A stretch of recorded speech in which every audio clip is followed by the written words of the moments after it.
The rain had stopped, and the Roman portico gleamed with fresh water pooling between ancient stones. In the reflection of a single puddle, the sky appeared clearer than it had looked in weeks. The unnamed citizen walked slowly through the wet colonnade, his sandals quiet against the marble, thinking about the conversation that had kept him awake the night before. His neighbor had praised his garden, not for its beauty or the quality of its herbs, but because it impressed the visiting senator. The words had felt wrong somehow, like discovering that something pure had been contaminated without his knowing. This is where status hunger becomes most dangerous, not when it announces itself with obvious greed, but when it wears the mask of noble ambition. When our genuine efforts become twisted into performances for an invisible audience, seeking applause instead of excellence. The Stoics understood this corruption intimately. They knew that the moment you begin measuring your worth by the recognition you receive, you have surrendered your peace to forces completely outside your control. Marcus Aurelius, the most powerful man in the Roman world, wrote his deepest thoughts in private journals never meant for publication. He understood that real work happens in silence. The first principle is recognizing the difference between outcome and approval.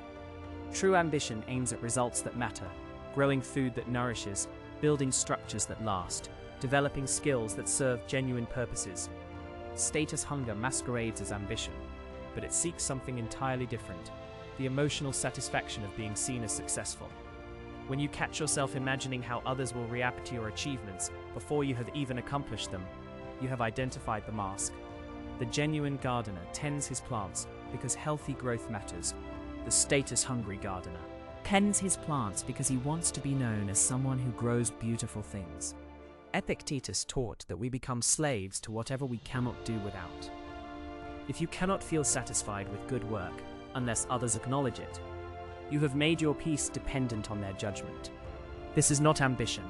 It is a form of emotional dependency that will never be satisfied, because there will always be someone whose approval you lack. The second principle is understanding that recognition is not a reliable measure of value. The marketplace of reputation operates by rules that have nothing to do with actual excellence. Some of the most important work in the world goes unnoticed. Some of the most praised achievements are hollow performances. The Roman citizen walking through the wet portico remembered his father, who had spent decades maintaining the city's water systems. Few knew his name, but thousands drank clean water because of his careful attention to details no one would ever see. His work had integrity because it served life itself, not the idea of being important. Status hunger corrupts judgment because it makes you focus on what will generate attention rather than what actually needs to be done. The writer begins choosing topics that will trend rather than truths that matter. The craftsman starts planning pieces that will photograph well rather than tools that will endure. The teacher selects lessons that will impress administrators rather than knowledge that will transform students. The third principle is cultivating internal measures of progress. The Stoics developed the practice of evening reflection not to judge themselves by external metrics, but to honestly assess whether they had acted according to their principles. Did you show courage when it was needed? Were you fair in your dealings?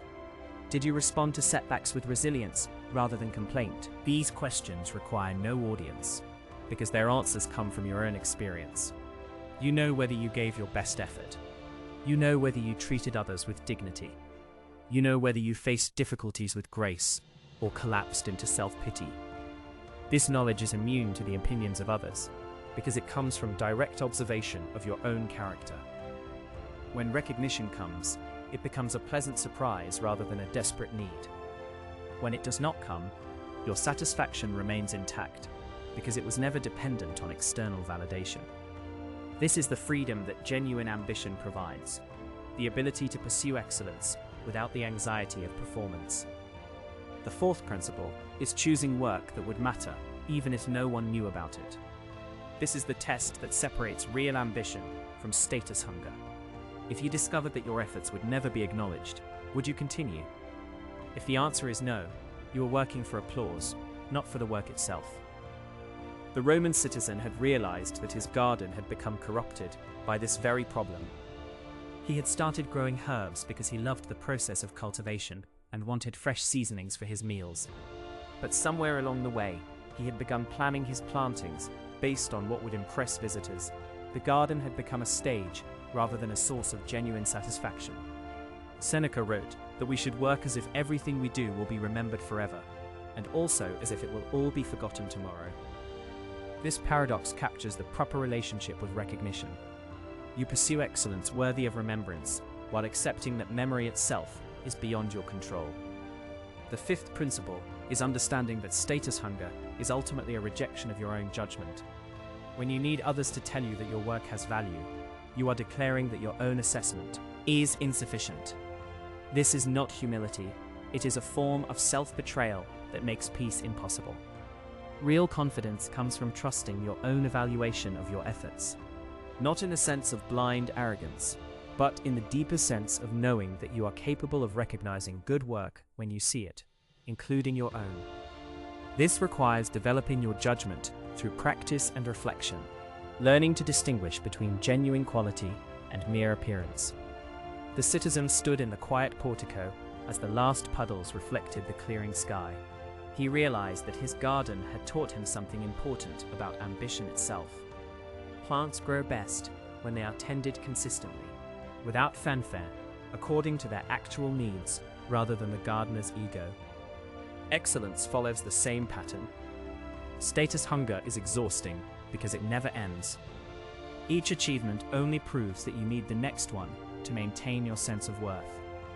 Genuine ambition, rooted in the love of good work itself, provides a different kind of energy. Sustainable, renewable, independent of external circumstances. The Stoics called this kind of work preferred indifference, outcomes that are good to achieve, but not necessary for your fundamental well-being.